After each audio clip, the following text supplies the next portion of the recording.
সুপ্রিয় শিক্ষার্থীবৃন্দ, আজকের ক্লাসে সকলকে অনেক অনেক শুভেচ্ছা জানাচ্ছি। আমি আজকে তোমাদেরকে সাধারণ বিজ্ঞানের একটি গুরুত্বপূর্ণ অধ্যায় প্রাত্যহিক জীবনের তড়িৎ এই অধ্যায় নিয়ে আলোচনা করব। এই অধ্যায়টি অত্যন্ত গুরুত্বপূর্ণ এবং এখান থেকে এসএসসি পরীক্ষায় অবশ্যই একটি সৃজনশীল প্রশ্ন থাকে। তো আমরা আজকে যে বিষয় পাঠগুলো নিয়ে আলোচনা করব, তড়িৎ বর্তনী প্রতীক সম্পর্কে আমরা এই যে প্রতীকগুলো আমার পিছনে দেওয়া আছে বোর্ডে, এই সম্পর্কে আলোচনা করব। ব্যাটারির কার্যক্রম সম্পর্কে আলোচনা করব, আর ব্যাটারির ভিতরে ঘটনা সম্পর্কেও কিঞ্চিত আলোচনা করব। তড়িৎ বর্তনী ব্যাটারি সেলের ক্ষেত্রে সিরিজে প্যারালালের ক্ষেত্রে, আর বর্তনী সিরিজের ক্ষেত্রে প্যারালালের ক্ষেত্রে সে বর্তনীকে আমরা ব্যাখ্যা করব, আর এখানে সুবিধা অসুবিধাগুলো আছে সেগুলো সম্পর্কে ব্যাখ্যা করব।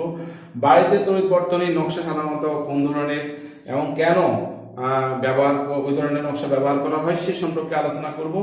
তড়িৎ বিশ্লেষণ সম্পর্কে আলোচনা করব, তুল্য তড়িৎ বিশ্লেষণ সম্পর্কে ব্যাখ্যা করব। প্রাত্যহিক জীবনের তড়িৎ বিশ্লেষণ অর্থাৎ এখানে তিন ধরনের, অর্থাৎ একটি ধাতুর উপর আরেকটি ধাতুর প্রলেপ, তারপরে ধাতুর মুদ্রণ, আমরা মুদ্রণের জন্য যেভাবে ব্যবহার করি, আর আরেকটা হচ্ছে আকরিক থেকে ধাতু নিষ্কাশন। যদি আমাদের হাতে সময় থেকে থাকে তাহলে প্রাত্যহিক জীবনের তড়িৎ বিশ্লেষণ এই তিনটি বিষয় সম্পর্কে আমরা আলোচনা করব। তো প্রথমেই দেখো তড়িৎ বর্তনীর প্রতীক, অর্থাৎ আমরা যখন কোনো বর্তনীর মধ্যে যখন আমরা বাসা বাড়িতে বা দোকানপাটে যখন আমরা কারেন্টের লাইনগুলো ব্যবহার করি, অর্থাৎ এটাকে বলা হয় বর্তনী। সেই বর্তনীর মধ্যে বিভিন্ন জায়গায় কিছু সংযোগ স্থাপন করা হয় এবং ওই সংযোগগুলো প্রতীক হিসাবে কিভাবে চিহ্নিত করা হয় সে সম্পর্কে আমরা আলোচনা করব। তো দেখো, যদি এরকম থাকে, ধরো একটি বড় প্রান্ত আর একটি ছোট প্রান্ত, তাহলে বড় প্রান্তকে ধনাত্মক ধরা হয় আর ছোট প্রান্তকে ঋণাত্মক ধরা হয়। অর্থাৎ এটি একটি কোষ, শুষ্ক কোষের মতো কাজ করে এটি একটি কোষ। আর অনেকগুলো, দেখো এরকম অনেকগুলো কোষ এখানে একসাথে আছে। এইভাবে অনেকগুলো কোষ যদি একসাথে থাকে তখন তাকে বলা হয় ব্যাটারি।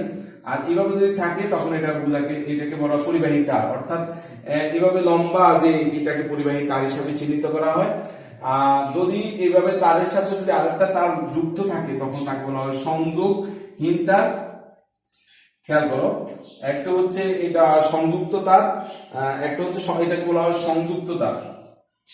ভুল হয়ে গেছে এখানে, সংযুক্ত তার। আর সংযোগবিহীন তার হচ্ছে এইভাবে একটা ভিতর দিয়ে আসে না, অর্থাৎ এইটা হচ্ছে এটার সাথে এটা যুক্ত করা, আর এইটা হচ্ছে এটার সাথে এটা যুক্ত করা না, মানে এটার সাথে এটা বিচ্ছিন্ন। তারপরে দেখো, এইভাবে দেখালে বুঝবা যে এটা হচ্ছে একমুখী সুইচ।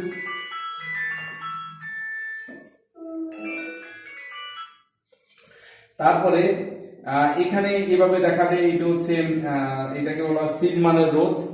তারপরে এভাবে রোধের উপরে এভাবে তীর চিহ্ন দিলে এটা হচ্ছে পরিবর্তনশীল রোধ। আর এটা হচ্ছে এসি তড়িৎ উৎস চিহ্ন, অর্থাৎ আমরা জানি দুই ধরনের উৎস থাকে, এসি অল্টারনেটিভ কারেন্ট এবং ডিসি ডাইরেক্ট কারেন্ট। যখন এসি চিহ্নিত করবে তখন চিত্র হচ্ছে এরকম। তারপর গ্যালভানোমিটার, সাধারণত গ্যালভানোমিটার হচ্ছে ব্যবহার করা হয়। গ্যালভানোমিটার হচ্ছে এমন একটি যন্ত্র যেখানে তড়িৎ প্রবাহের অস্তিত্ব নির্ণয় করা, অর্থাৎ একটি তারের মধ্যে তড়িৎ প্রবাহ আছে কিনা এর ভিতরে একটা সূচক থাকে, কাঁটা থাকে, কাঁটাটা এভাবে বিক্ষেপ হয়, নড়ে উঠে। যদি কাঁটাটা নড়ে ওঠে তখন আমরা বুঝি যে এর মধ্যে দিয়ে বিদ্যুৎ প্রবাহিত হয়। তাহলে গ্যালভানোমিটার হচ্ছে সে যন্ত্র যে যন্ত্রের মাধ্যমে তড়িৎ প্রবাহের অস্তিত্ব নির্ণয় করা হয়। অ্যামিটার হচ্ছে সেই যন্ত্র, অ্যামিটারের মাধ্যমে সাধারণত আমরা বৈদ্যুতিক কি পরিমাণ বিদ্যুৎ শক্তি ব্যবহার করছি তার পরিমাণ হিসাব করা হয়, অর্থাৎ এখান থেকে আমরা বিদ্যুৎ বিল হিসাব করি। অর্থাৎ আমাদের বাসার বাহিরে যে মিটারটা দেওয়া থাকে সেটা হচ্ছে অ্যামিটার। তাহলে অ্যামিটার হচ্ছে সেই যন্ত্র যে যন্ত্রের মাধ্যমে বিদ্যুৎ প্রবাহের পরিমাণ অ্যাম্পিয়ার এককে নির্ণয় করা হয়, ঠিক আছে। আর এটা হচ্ছে ভোল্টমিটার হচ্ছে সে যন্ত্র যে যন্ত্রে বিদ্যুৎ প্রবাহের দুই প্রান্তে বিভব পার্থক্য ভোল্ট এককে এই গ্যালভানোমিটার দিয়ে বিদ্যুৎ প্রবাহের অস্তিত্ব নির্ণয় করা হয়, অ্যামিটার দিয়ে বিদ্যুৎ প্রবাহের পরিমাণ নির্ণয় করা হয়, ভোল্টমিটার দিয়ে বিদ্যুৎ প্রবাহের দুই প্রান্তে বিভব পার্থক্য কত সেই বিভব পার্থক্য ভোল্ট এককে নির্ণয় করা হয়। আর এভাবে দেখালে বোঝাবে এটা দিয়ে বোঝাচ্ছে যে একটা তার পৃথিবীর পৃষ্ঠে অর্থাৎ মাটির নিচে মাটির সাথে যুক্ত আছে, এটাকে বলা হয় ভূসংযোগ ধারক বা ভূসংযোগ তার। এই হচ্ছে আমাদের তড়িৎ বর্তনীর প্রতীক, আমরা এগুলো ব্যবহার করে থাকি। এরপরে আমরা আলোচনা করব ব্যাটারির কার্যক্রম।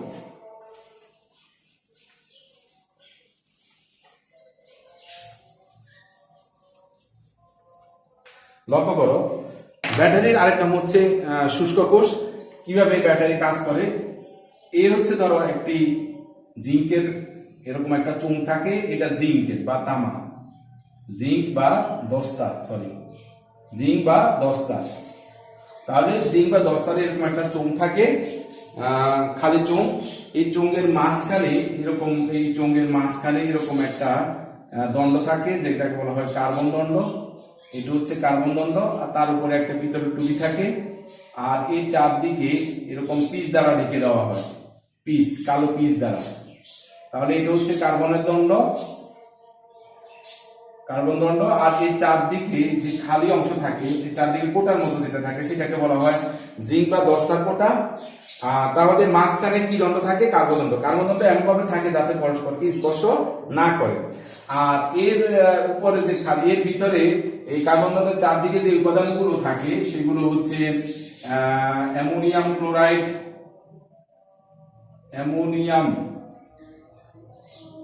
অ্যামোনিয়াম ক্লোরাইড অনেক সময়, অথবা জিঙ্ক ক্লোরাইড থাকতে পারে, জিঙ্ক ক্লোরাইড। তারপরে থাকতে পারে ম্যাঙ্গানিজ ডাইঅক্সাইড।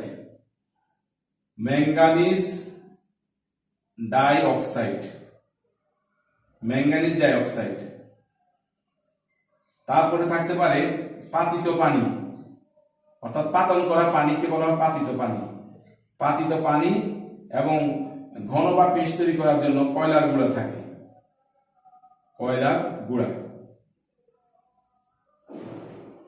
তাহলে লক্ষ্য করো, এখানে চারদিকে একটা জিঙ্কের কোটা থাকে। এই জিঙ্কের কোটার ভিতরে এই অ্যামোনিয়াম ক্লোরাইড বা জিঙ্ক ক্লোরাইডের থাকে, ম্যাঙ্গানিজ ডাইঅক্সাইড থাকে, পাতিত পানি থাকে, আর কয়লার গুঁড়া থাকে। এগুলো মিশ্রিত অবস্থা থাকে উপাদানগুলো। তার মাঝখানে একটি কার্বন দণ্ড থাকে, আর কার্বন দণ্ড এমন ভাবে স্থাপন করা হয় যাতে পরস্পরকে স্পর্শ না করে। এবার যখনই এখানে আমরা ব্যাটারি এভাবে একটি তার দ্বারা সংযোগ করে এখানে একটা বাল্ব স্থাপন করা হবে, তখনই ক্রিয়া কোষ শুরু হয়, অর্থাৎ এর ভিতরে রাসায়নিক বিক্রিয়া শুরু হয়। রাসায়নিক বিক্রিয়া শুরু করলে এখানে এই জিঙ্ক দণ্ডটা মাইনাস হিসাবে ব্যবহৃত, অর্থাৎ এটি অ্যানোড হিসাবে কাজ করে, আর এটি প্লাস হিসাবে ব্যবহৃত হয়, অর্থাৎ এটি ক্যাথোড হিসাবে কাজ করে। তাহলে এটি কি হিসাবে কাজ করে? অ্যানোড, আর এটি ক্যাথোড। ফলে এই অ্যানোড থেকে ক্যাথোডের দিকে, তোমাদের বইতে ভুল দেওয়া আছে, অ্যানোড থেকে ক্যাথোডের দিকে কি প্রবাহিত হয়? ইলেকট্রন প্রবাহিত হয়। অ্যানোড থেকে ক্যাথোডের দিকে ইলেকট্রন প্রবাহিত হয়। ইলেকট্রন প্রবাহিত হলে তার বিপরীত দিকে কি প্রবাহিত হয়? বিদ্যুৎ। তাহলে এদিকে প্রবাহিত হয় বিদ্যুৎ। তাহলে দেখো, অ্যানোড থেকে ক্যাথোডের দিকে ইলেকট্রন প্রবাহিত হয়, আর বিপরীত দিকে কি প্রবাহিত হয়? বিদ্যুৎ।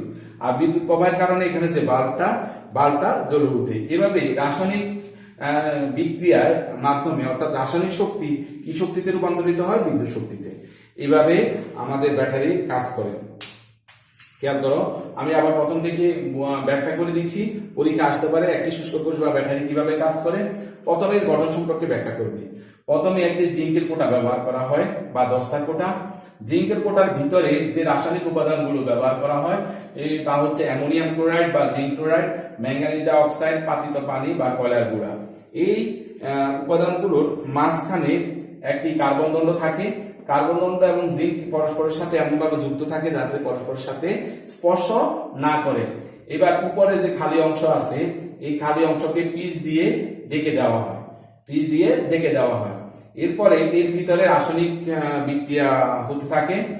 যখন এই যে কার্বন দণ্ডের মাথায় একটি পিতলের টুপি ব্যবহার করা হয়, এই পিতলের টুপির সাথে আর জিঙ্কের সাথে একটা তার সংযোগ করে যখন একটি বাল্ব স্থাপন করা হয়, তখন তার ভিতরে ক্রিয়া কোষ শুরু হয়।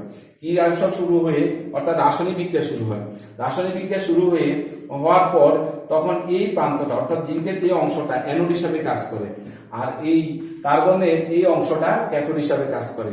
ফলে অ্যানোড থেকে ক্যাথোডের দিকে ইলেকট্রন প্রবাহিত হয়, যার কারণে বিপরীত দিকে বিদ্যুৎ প্রবাহিত হয়। এই বিদ্যুৎ প্রবাহের কারণে এখানে বাল্বটা জ্বলে ওঠে। এভাবে রাসায়নিক শক্তি বিদ্যুৎ শক্তিতে রূপান্তরিত হয়। এছাড়াও তোমাদের বইতে দেওয়া আছে 255 নম্বর পৃষ্ঠায়, আমরা মোবাইল টেলিফোনে যে ব্যাটারি ব্যবহার করি সেগুলো বিদ্যুৎ প্রবাহ, তড়িৎ ক্ষমতা শেষ হয়ে যাওয়ার পর এগুলো সাধারণত দেখা যায় যে একসময় যখন এখানে রাসায়নিক উপাদানগুলো বিক্রিয়া একসময় শেষ হয়ে যাবে, তখন এখানে ক্যাথোড আর অ্যানোড আর সৃষ্টি হয় না, অর্থাৎ বিভব পার্থক্য থাকে না, ফলে আর বিদ্যুৎ প্রবাহ হয় না, অর্থাৎ ব্যাটারি অকেজ হয়ে যায়।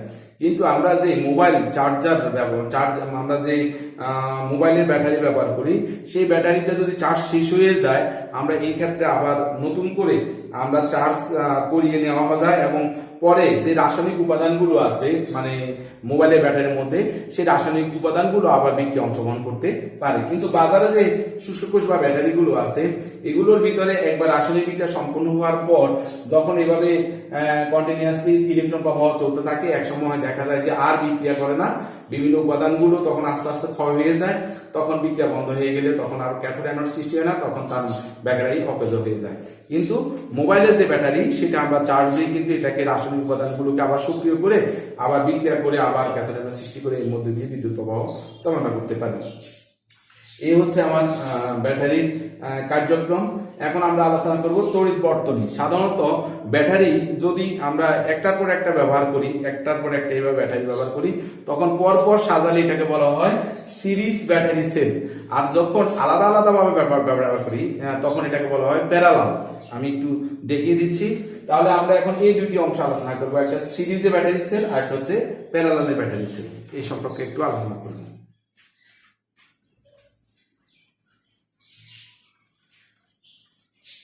সাধারণত যে ব্যাটারিগুলো বাজারে যে ব্যাটারিগুলো থাকে, সাধারণত সেই ব্যাটারিগুলো ভোল্টেজ থাকে 1.5 ভোল্ট। ধরো আমি এরকম একটা ব্যাটারি ব্যবহার করলাম, তাহলে এটার মধ্যে আছে 1.5 ভোল্ট। পরে আরেকটা ব্যাটারি ব্যবহার করলাম, এভাবে পরপর যদি ব্যবহার করা হয়, এভাবে যদি পরপর ব্যবহার করা হয় 1.5 ভোল্ট। আরেকটা যদি ব্যবহার করি, এটাকে এইভাবে 1.5 ভোল্ট। অর্থাৎ এভাবে যদি দেখো ব্যাটারিগুলোকে পরপর ব্যবহার করি, এটাকে বলা হয় সিরিজ ব্যাটারি। অর্থাৎ একটি ব্যাটারির পরে যখন একটি ব্যাটারির শেষ অংশের সাথে অন্য একটি ব্যাটারির প্রথম অংশ, এবং দ্বিতীয় ব্যাটারির শেষ অংশের সাথে তৃতীয় ব্যাটারির প্রথম অংশ, এভাবে প্রথম ব্যাটারির একটি তারের সাথে শেষ ব্যাটারির একটি তার সংযুক্ত করে যদি এখানে একটা ভোল্ট মিটার স্থাপন করো, তখন এই ভোল্ট মিটার পাঠাবে এই তিনটা সমষ্টির সমান, অর্থাৎ 4.5। অর্থাৎ সিরিজ বর্তনী সিরিজ আকারে, এই যে সিরিজ আকারে স্থাপন করলে যদি একাধিক ব্যাটারি সেলকে যদি আমরা বা শুষ্ক কোষকে আমরা অনেকগুলো একটা ধরো একটা অনেকগুলো শুষ্ক কোষকে একসাথে করলে এটাকে সাধারণত এটাকে আলাদা আলাদা ব্যাটারি বলা হয় না, যদিও আমরা এটাকে এক একটাকে ব্যাটারি বলি। এগুলো আলাদা আলাদা শুষ্ক কোষ। তাহলে এখানে কয়টি শুষ্ক কোষ আছে? 3টি। এক একটার ভোল্টেজ কত? 1.5 ভোল্ট। তাহলে 1.5 ভোল্ট, 1.5 ভোল্ট, 1.5 ভোল্ট, তাহলে কত ভোল্ট হয়? 4.5 ভোল্ট। অর্থাৎ পরপর যদি শুষ্ক কোষগুলোকে সাজানো হয়, তখন অনেকগুলো শুষ্ক কোষ একসাথে সাজালে এটাকে বলা হয় ব্যাটারি।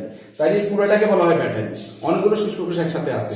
আর এভাবে যদি সাজানো হয়, তখন এই ব্যাটারি ভোল্টেজের মান 4.5 ভোল্ট। অর্থাৎ এটাকে বলা হয় সিরিজে স্থাপন করলে তখন ভোল্টেজের মান বেড়ে যায়। আর যদি এই ব্যাটারি তিনটিকে আমরা যদি এভাবে প্যারালালে স্থাপন করি, যেমন তোমাদের বইতে সিরিজ দেখো, একটি ব্যাটারির জন্য 1.5 ভোল্ট, দুটি ব্যাটারির জন্য দেওয়া আছে 3 ভোল্ট, এবং তিনটি ব্যাটারির জন্য 4.5 ভোল্ট। এই ধরনের সাজানোকে বলা হয় সিরিজ ব্যাটারি সেল। আর এভাবে যদি সাজানো হয়, ধরো আমি যদি এটাকে এইভাবে সাজাই, ধরো এইটাকে যদি ধরো এই একটা আছে, এটাকে এই একটা আছে, এখানে কয়টা ব্যাটারি আছে? 2টা। এই একটা অংশ, এই একটা অংশ। আমি যদি এখানে তার দ্বারা এটার সাথে এটা যুক্ত করি, এটার সাথে এটা যুক্ত করি, এবং এটার সাথে এটার সাথে এটা যুক্ত করে যদি আমি এখানে একটা ভোল্ট মিটার স্থাপন করি, তাহলে এই ভোল্ট মিটার, এটা 1.5, এটা 1.5, কিন্তু এখানে ভোল্ট মিটার হবে 1.5। অর্থাৎ প্যারালালে মানে সমান্তরাল, প্যারালালের বাংলা অর্থ হচ্ছে সমান্তরাল। সমান্তরালে যদি সাজানো হয়, তাহলে যতগুলোই সাজানো হোক না কেন, তখন প্রত্যেকটা নিজস্বের জন্য তখন এখানে ভোল্টেজটা পাওয়া যায়। অর্থাৎ এটা 1.5 ভোল্ট, এটা 1.5 ভোল্ট, এটা যদি আরো কয়েকটা 1.5 ভোল্ট সাজানো হয়, 4টা, সবগুলোর ক্ষেত্রে দেখা যায় যে বিভব পার্থক্যের মান হবে 1.5 ভোল্ট। আর এই ধরনের সাজানোকে বলা হয় প্যারালাল ব্যাটারি সেল। তোমাদের বইতে 256 নম্বর পৃষ্ঠাে দেখো, প্রথমটার ক্ষেত্রে এটাও প্যারালাল বলা যাবে, পরেরটার ক্ষেত্রে দেখো 2টা প্যারালাল সাজানো আছে, কিন্তু ভোল্টেজ হচ্ছে 1.5 ভোল্ট। পরেরটার ক্ষেত্রে 3টে প্যারালাল ভাবে সাজানো। প্যারালাল কথাটার মানে হচ্ছে পরপর না, একটির সাথে আরেকটি সমান্তরাল ভাবে যদি সাজানো থাকে, তখন প্রত্যেকটি সাধারণ বিন্দুর সাথে একটি তার, দেখো এই দুটার জন্য সাধারণ বিন্দু হচ্ছে এইটা, আর এই দুইটার জন্য সাধারণ বিন্দু হচ্ছে এটা। এটাকে যদি আমরা এ ধরি, এটাকে যদি আমরা বি ধরি, তাহলে এই দুটার জন্য সাধারণ বিন্দু এর সাথে এই দুইটা সাধারণ বিন্দু বির সাথে যদি একটি তার দ্বারা সংযোগ করে, তাহলে দেখা যায় যে তাদের ভোল্টেজের মান কি হবে, আলাদা আলাদা ভাবে যা হবে তাই হবে, অর্থাৎ তখন আর সমষ্টি হবে না। এই ধরনের যে ব্যাটারি সাজানোকে বলা হয় প্যারালাল ব্যাটারি সেল। এখন আমরা আলোচনা করব সিরিজ বর্তনী এবং প্যারালাল বর্তনী। খেয়াল করো,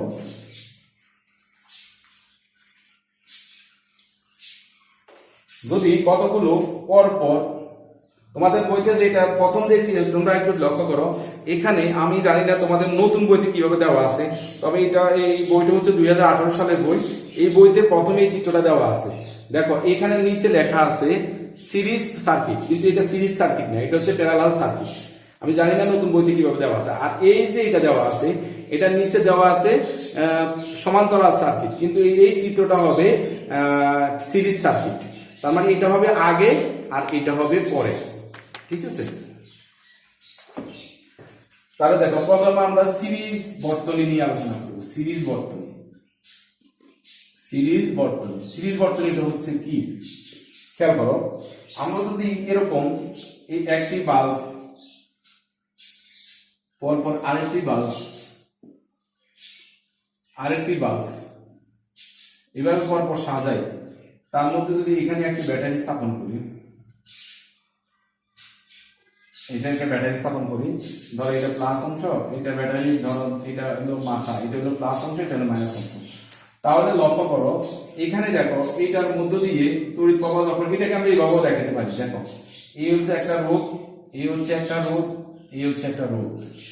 তোমাদের এখানে বাল্ব দিয়ে দেখানো হয়েছে, এখানে এটা দিয়ে দেখানো হচ্ছে এই হচ্ছে শুষ্ক কোষ বা ব্যাটারি। লক্ষ্য করো এটাকে এইভাবেও দেখানো যায়, এইভাবে দেখ, এটা থেকে এটা হচ্ছে স্ট্যান্ডার্ড। এখানে এটা দিয়ে কি বোঝাচ্ছে? এটা দিয়ে বোঝাচ্ছে এখানে বাল্বও থাকতে পারে, ফ্যানও থাকতে পারে, টিভিও থাকতে পারে, অন্য যে কোনো তড়িৎ উপকরণ থাকতে পারে। অর্থাৎ যদি বিভিন্ন ধরনের তড়িৎ উপকরণ অথবা বাল্বকে পরপর সাজানো হয় একটি তারের মাধ্যমে এবং এই তারকে একটি শুষ্ক কোষের সাথে স্থাপন করা হয়, তখন এই ধরনের বর্তনীকে বলা হয় সিরিজ বর্তনী। আর সিরিজ বর্তনীতে সুবিধা অনেক কম, অসুবিধা বেশি। আমি একটা কাজ করি, আমি দুই জায়গায় সিরিজ বর্তনী এবং প্যারালাল বর্তনীর চিত্র এঁকে দেখালে তাহলে তোমাদের জন্য সুবিধা হবে। তাহলে দুইভাবেই দেখাই, এভাবেও দেখানো যায়। দেখো এই হলো একটা বাল্ব, এই হলো একটা বাল্ব, এই হলো একটা বাল্ব।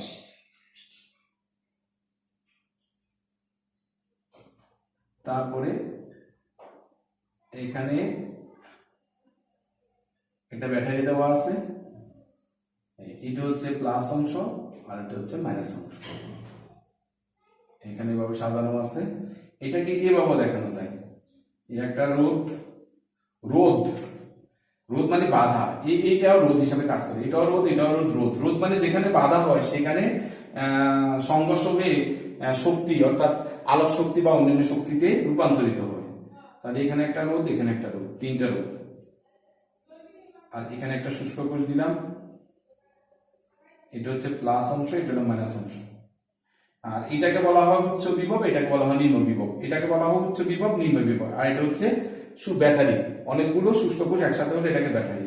তাহলে দেখো এখানে এটা একই রকম, একই কথা। আর এইটা যদি এভাবে স্থাপন করা হয়, আমাদের বই অনুসারে আমি চিত্রটা আঁকি। যেমন এখানে দেখো এখানে একটা ব্যাটারি দেওয়া আছে, এটা হলো প্লাস, এটা হলো মাইনাস। এবার দেখো এটার সাথে এখানে একটা বাল্ব দেওয়া আছে,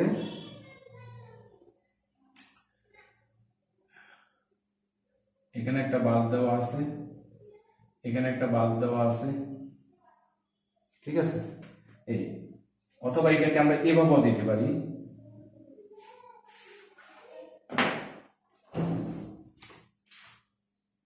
এই একটা বাল্ব, এই একটা বাল্ব, এই একটা বাল্ব, এই একটু ব্যাটারি। এখান দিয়ে বিদ্যুৎ প্রবাহিত হবে, এখান দিয়ে বিদ্যুৎ প্রবাহিত হবে, এখান দিয়ে আসবে, এখান দিয়ে যাবে। আর এখান দিয়ে এখান দিয়ে বিদ্যুৎ প্রবাহিত হবে, এখান দিয়ে বিদ্যুৎ প্রবাহিত হবে, এখান দিয়ে হবে, এখান দিয়ে হবে, এখান দিয়ে হয়ে এখান দিয়ে যাবে। এখানে এইটার এটা একই কথা। তাহলে অনেক সময় চিত্রটা এইভাবেও আঁকা হয়, এইভাবে আঁকা হয়। তাহলে দেখো পরপর অনেকগুলো বাল্বকে যদি একই তারের মধ্যে স্থাপন করে যখন একটি ব্যাটারি স্থাপন করা হয়, তখন এই ধরনের বর্তনীগুলোকে বলা হয় সিরিজ বর্তনী। আর দেখো একটি ব্যাটারি সবগুলো একটি প্রান্তের সাথে অনেকগুলো বাল্বকে সমান্তরালে রেখে তাদের সাধারণ বিন্দু একটি ব্যাটারির এক প্রান্তের সাথে এবং এদের সাধারণ বিন্দু আরেক প্রান্তের সাথে যুক্ত করে, অথবা দেখো এই হলো কোষ ব্যাটারি, এই ব্যাটারি এক প্রান্তের সাথে সবগুলোর একটি সাধারণ বিন্দু এখানে আর একটি সাধারণ বিন্দু এখানে, এই ধরনের স্থাপন করলে এই ধরনের বর্তনীকে বলা হয় প্যারালাল বর্তনী বা সমান্তরাল বর্তনী। দেখো সিরিজ বর্তনীতে একটা সমস্যা হলো, সিরিজ বর্তনীর মধ্যে দিয়ে তড়িৎ প্রবাহ সবসময় তড়িৎ প্রবাহ একই হয়, অর্থাৎ এর মধ্যে দিয়ে তড়িৎ প্রবাহ যা হবে এটার মধ্যে দিয়ে তড়িৎ প্রবাহ তা হবে, এটার মধ্যে দিয়ে তড়িৎ প্রবাহ তা হবে, অর্থাৎ তড়িৎ প্রবাহ তাদের একই থাকে। তড়িৎ প্রবাহ একই থাকে, অর্থাৎ সিরিজ বর্তনীতে প্রত্যেকটা তারের মধ্য দিয়ে মানে প্রত্যেকটা বাল্বের মধ্যে দিয়ে একই পরিমাণ তড়িৎ প্রবাহ হয়, হ্যাঁ একই থাকে একই, কিন্তু বিভব পার্থক্য ভিন্ন থাকে। তাহলে এখানে বিভব পার্থক্য যা হবে এখানে তা হবে না। যা যদি এখানে 1.5 ভোল্ট হয় তাহলে প্রত্যেকটার মধ্য দিয়ে 1.5 ভোল্ট হবে না, অর্থাৎ সবগুলোর মধ্য দিয়ে একসাথে হবে 1.5 ভোল্ট। এই কারণে দেখো আমি আবার বলি, সিরিজ বর্তনীতে যখন যুক্ত করা হয় অনেকগুলো তড়িৎ উপকরণ বা বাল্ব, তখন সেই ক্ষেত্রে প্রত্যেকটার মধ্য দিয়ে একই পরিমাণ তড়িৎ প্রবাহ হয়, কিন্তু প্রত্যেকটা বিভব পার্থক্য ভিন্ন থাকে। প্রত্যেকটা বিভব পার্থক্য ভিন্ন থাকলে একটা সমস্যা সৃষ্টি হয়। এই তিনটি বাল্ব তখন উজ্জ্বলতা একরকম থাকে না, অর্থাৎ একটি যদি উজ্জ্বলভাবে জ্বলে বাকিগুলো উজ্জ্বলতা আস্তে আস্তে কমতে থাকে। তার মানে কি, সবগুলো বিভব পার্থক্য একই না থাকার কারণে একই থাকে না। অর্থাৎ সিরিজ বর্তনীতে প্রত্যেকটা বাল্বের ভোল্টেজ একই না থাকার কারণে সবগুলোর উজ্জ্বলতা কমে যায়, অর্থাৎ এখানে বাল্বগুলো উজ্জ্বলতা কম থাকে, এই একটা সমস্যা। আরেকটা সমস্যা হলো কোনো কারণে যদি একটা বাল্ব যদি নষ্ট হয়ে যায় তাহলে বাকিগুলোর মধ্য দিয়ে তড়িৎ প্রবাহ আর চলে না, ফলে বাকি বাল্বগুলোর মধ্য দিয়েও বিদ্যুৎ প্রবাহ হয় না, বাকি বাল্বগুলো বন্ধ থাকে। তারপরে আরেকটা সমস্যা হলো, তার মানে সিরিজ বর্তনীতে আরেকটা সমস্যা হলো, যদি তুমি এইভাবে তিনটি বাল্ব একসাথে ব্যবহার করো তাহলে কোনো কারণে প্রথম বাল্বটি নষ্ট হলে দ্বিতীয় বাল্বগুলোর মধ্য দিয়ে আর তড়িৎ প্রবাহ হবে না, কারণ বর্তনী তখন বিচ্ছিন্ন হয়ে যাবে, ফলে এই একটা সমস্যা সৃষ্টি হয়। আরেকটা সমস্যা হলো, যদি তুমি একটা সুইচ ব্যবহার করো তাহলে সুইচ অন করার সাথে সাথে সবগুলো বাল্ব জ্বলে উঠবে একসাথে, আবার অফ করার সাথে সাথে সবগুলো বাল্ব একসাথে নিভে যাবে। মানে চাইলে তুমি আলাদা আলাদাভাবে এগুলো জ্বালাতে পারবে না, আলাদা আলাদাভাবে নিভাতে পারবে না, ফলে তোমাকে এই সমস্যার সম্মুখীন হতে হবে। কিন্তু প্যারালাল বর্তনীতে সুবিধা হলো, প্যারালাল বর্তনীতে তড়িৎ প্রবাহ ভিন্ন হয়, অর্থাৎ এর মধ্যে দিয়ে তড়িৎ প্রবাহ যা হবে এর মধ্যে দিয়ে তা হবে না, এর মধ্যে দিয়ে তা হবে না। কিন্তু যদি ভিন্ন ভিন্ন বাল্বে ভিন্ন ভিন্ন ওয়াটে ব্যবহার করা হয়, সেই ক্ষেত্রে দেখা যায় যে তড়িৎ প্রবাহ তখন একই থাকে না, তখন দেখা যায় যে তড়িৎ প্রবাহ ভিন্ন হয়। কিন্তু দেখো এই ক্ষেত্রে লক্ষ্য করো, এই ক্ষেত্রে দেখা যায় যে এখানে বিভব পার্থক্য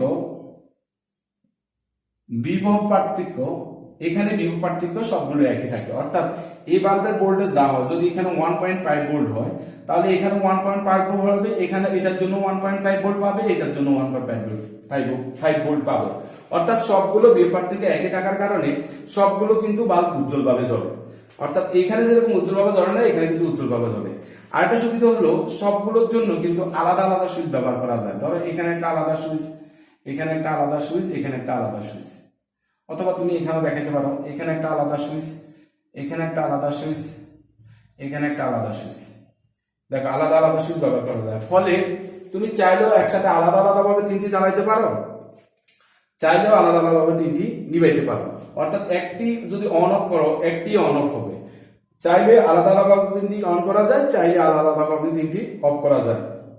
আবার আরেকটা সুবিধা হলো, কোনো কারণে এই বাল্বটা যদি নষ্ট হয়ে যায় তাহলে এই বাল্বটাই বন্ধ থাকবে তড়িৎ প্রবাহ, আর সবগুলো বাল্বের মধ্যে দিয়ে কিন্তু তড়িৎ প্রবাহ চলবে, এর মতো সমস্যা হবে না।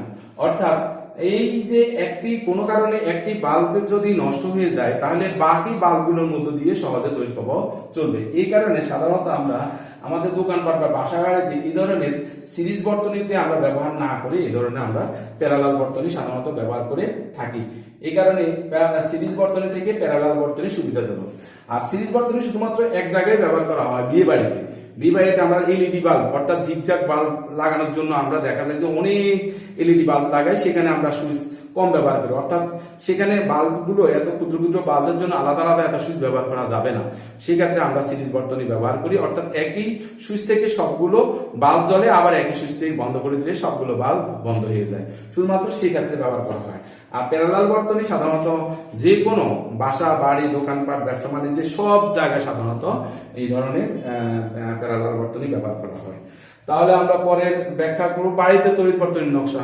তাহলে আমরা বুঝতেই পারি বাড়িতে তড়িৎ বর্তনীর নকশা এই ধরনের না এই ধরনের। অবশ্যই আমরা বাড়িতে তড়িৎ বর্তনীর নকশা আমরা প্যারালাল আকারে সাজাই।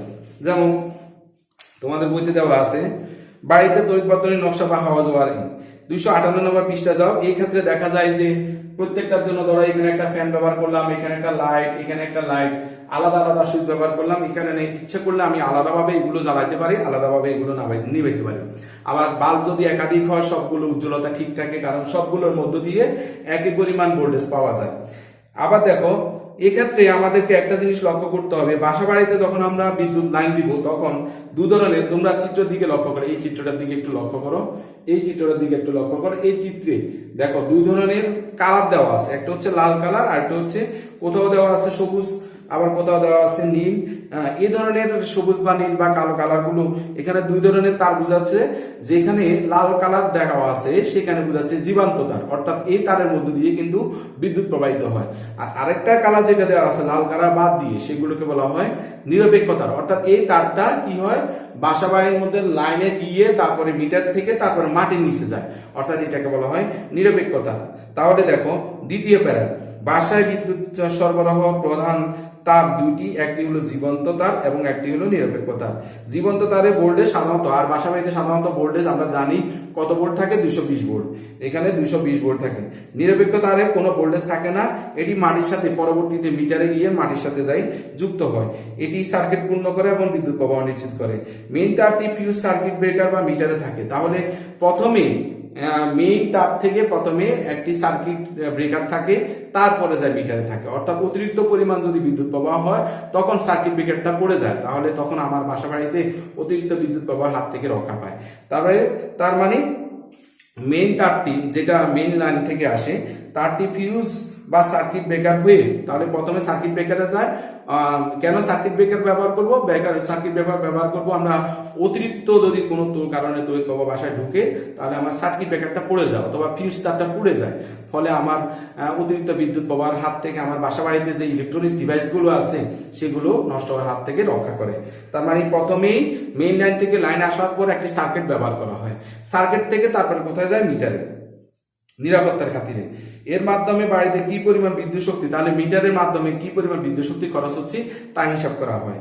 মিটার হতে তার দুটি মেইন সুইচে যায়, তারপর যায় কোথায় মেইন সুইচে। মেইন সুইচের সাহায্যে বাড়িতে বিভিন্ন প্রয়োজন অনুসারে তখন বিভিন্ন আমরা সার্কিট ব্যবহার করি, সেই হিসাবে আমাদের বিভিন্ন আমরা বোর্ড ব্যবহার করি, সেই বোর্ডে আমরা বিভিন্ন ধরনের সুইচ ব্যবহার করি। আবার অনেক সময় দেখা যায় যে বিভিন্ন ধরনের ডিভাইসগুলো যখন ব্যবহার করি সেক্ষেত্রে বিভিন্ন ধরনের ফিউজ ব্যবহার করা হয়। যেমন লাইটের জন্য সাধারণত 5 অ্যাম্পিয়ারের ফিউজ ব্যবহার করা হয়, ফ্যানের জন্য 10 অ্যাম্পিয়ার ফিউজ ব্যবহার করা হয়। অর্থাৎ তুমি যখন লাইট ফ্যান এগুলো সাধারণত ফিউজ আলাদা আলাদা ব্যবহার থাকে না, সাধারণত দেখা যায় যে ফিউজ থাকে একটি, সবগুলো হিসাব করে, অর্থাৎ আমি এখানে কতগুলো লাইট ব্যবহার করব তার অনুসারে ব্যবহার করা। তারপরে আলাদা আলাদা হিসাব দেওয়া আছে, এক একটা ফ্যানের জন্য আমার ফিউজ লাগে 10 অ্যাম্পিয়ারের, হিটারের জন্য আলাদা ফিউজ লাগে 15 অ্যাম্পিয়ারের, প্লাগ বা সকেটের জন্য মানে একসাথে যখন অনেকগুলো সকেট ব্যবহার করব তখন আমরা ছোট্ট ফিউজ ব্যবহার করব, সেখানে যে ফিউজের মধ্যে তার মান সাধারণত 30 অ্যাম্পিয়ার থাকে। বাড়িতে বৈদ্যুতিক ওয়ারিং দেওয়ার সময় বাতি বা পাওয়ার সুইচ যাবতীয় ফিউজ যাতে জীবন্ত তারের সাথে যুক্ত থাকে, আর সবগুলো ফিউজ যুক্ত থাকবে জীবন্ত তারের সাথে, সেদিকে বিশেষ নজর দিতে হবে। আর আমরা যে তার ব্যবহার করি সে তার উপরে একটি পিভিসি পাইপ থাকে, যেটা হচ্ছে প্লাস্টিকের আবরণ, সেগুলো সাধারণত পিভিসি বা অপরিবাহী পদার্থ দ্বারা মোছানো থাকে, যাতে আমাদের কোনো সমস্যার সৃষ্টি না হয়। এছাড়াও যন্ত্রপাতির জন্য ফিউজ সংযোগ দেওয়া হয়। বিভিন্ন ধরনের যন্ত্রপাতি যেমন টিভি, ফ্রিজ ইত্যাদি উপযোগী ফিউজ ব্যবহার করা হয়। অর্থাৎ দেখা যায় যে টিভি, ফ্রিজের জন্য 3 ধরনের সকেট থাকে, একটা হচ্ছে জীবন্ত, নিরপেক্ষ, আর একটা হচ্ছে ফিউজ তার, যাতে অতিরিক্ত পরিমাণ বিদ্যুৎ প্রবাহ যাতে মাটিতে চলে যেতে পারে এই কারণে আমরা এখানেও আমরা সাধারণত 3 ধরনের সকেট ব্যবহার করা হয়। আর এগুলোর জন্য আলাদা ফিউজ ব্যবহার করা হয়, যাতে আলাদা ফিউজ যাতে ফ্রিজের মধ্যে অতিরিক্ত পরিমাণ বিদ্যুৎ প্রবাহ গেলে যাতে ফ্রিজটা নষ্ট না হয় তার আগেই ফিউজ ব্যবহার করা হয় আলাদা আলাদা ভাবে। এছাড়াও প্রয়োজনে লোড নিতে পারে সেই ধরনের কেবল ব্যবহার করা হয়, যাতে আমরা এমন কেবল ব্যবহার করব যাতে লোড নিতে পারে। কারণ চিকন যদি তার ব্যবহার করা হয় অতিরিক্ত বিদ্যুৎ প্রবাহের কারণে আমার তারটা কি হয় পুড়ে যেতে পারে এবং আগুন ধরে যেতে পারে। তো সাধারণত আমরা প্রথম কথা হচ্ছে আমরা বাসা বাড়িতে যে ওয়ারিং করব সাধারণত কি ধরনের প্যারালাল, এই ক্ষেত্রে আমাদের সুবিধার কথা আমি আগেই বলছি। এরপরে আমরা প্যারালাল ক্ষেত্রে আমরা আলাদা আলাদা যখন বোর্ড ব্যবহার করব তার আগে মেইন সুইচ থেকে যখন লাইন আসবে প্রথমে আমরা এটা সার্কিটে ব্যবহার করব অথবা ফিউজে ব্যবহার করব। সার্কিট থেকে যাবে কোথায়? আমার মিটারে, যেখান থেকে আমার বিদ্যুৎ প্রবাহের পরিমাণ নির্ণয় করা হয়। মিটার থেকে আবার যাবে আরেকটা সার্কিটে, সেই সার্কিট থেকে তারপর বিভিন্ন জায়গায় বন্টন করা হবে। আর যখন বন্টন করা হবে তখন এক একটা, যেমন ফ্যানের জন্য আমরা সাধারণত আমরা ওয়ারিং যারা করে, যারা ইলেকট্রিক্যাল মিস্ত্রি যারা করে তারা সাধারণত এগুলো ভালো করে বুঝে। তার মানে তোমার যখন ফ্যানের জন্য আমরা সাধারণত ফিউজ ব্যবহার করবো 10 অ্যাম্পিয়ার, তারপরে ইলেকট্রনিক ট্যাপের জন্য ব্যবহার করবো 15 অ্যাম্পিয়ার, বা অনেকগুলো যখন প্লাগ একসাথে ব্যবহার করব তখন বোর্ডে আমরা ব্যবহার করবো সাধারণত 30 অ্যাম্পিয়ারের। আর সাধারণত আমরা যে তারগুলো ব্যবহার করব তারের উপরে সাধারণত এমন অপরিবাহী পদার্থ থাকে যাতে আমাদের উপর থেকে যাতে ধরলে যাতে আমাদের বিদ্যুৎ নষ্ট না হয় সেদিকে খেয়াল রাখতে হবে। আর ফ্রিজ, টিভি ইত্যাদি ব্যবহারের ক্ষেত্রে অবশ্যই ফ্রিজ ব্যবহার করতে হবে যাতে অতিরিক্ত পরিমাণ বিদ্যুৎ প্রবাহ ফ্রিজ বা টিভিতে গিয়ে আমার যন্ত্রগুলো নষ্ট না হয়। এছাড়াও আমরা যাতে অতিরিক্ত লোড নিয়ে যাতে আমাদের তার পুড়ে না যায় এমন তার ব্যবহার করতে হবে, ভালো মানের কেবল ব্যবহার করতে হবে। এই হচ্ছে মোটামুটি আমার বিদ্যুৎ সংক্রান্ত ব্যাখ্যা। এখন আমরা আলোচনা করব তড়িৎ বিশ্লেষণ। তো তড়িৎ বিশ্লেষণের ক্ষেত্রে সাধারণত আমরা তড়িৎ বিশ্লেষণ যেহেতু, তাহলে এই পর্যন্ত আপাতত থাকুক। এর নেক্সট ক্লাসে তোমাদের পড়ার সুবিধার জন্য যাতে এতটুকু পরিমাণ তোমরা পড়া শেষ করো, তারপরে এখানে আমরা তড়িৎ বিশ্লেষণ থেকে বাকি অংশ আমরা আরেকটা ক্লাস দিব এবং শেষ পার্ট আমরা আরেকটা ক্লাস দিব। অর্থাৎ এই ক্লাসটা আমি 3টা পার্টে পাঠাবো। ঠিক আছে? তো আজকে এই পর্যন্ত থাকুক। সবাই ভালো থেকো, সুস্থ থেকো। ধন্যবাদ সকলকে।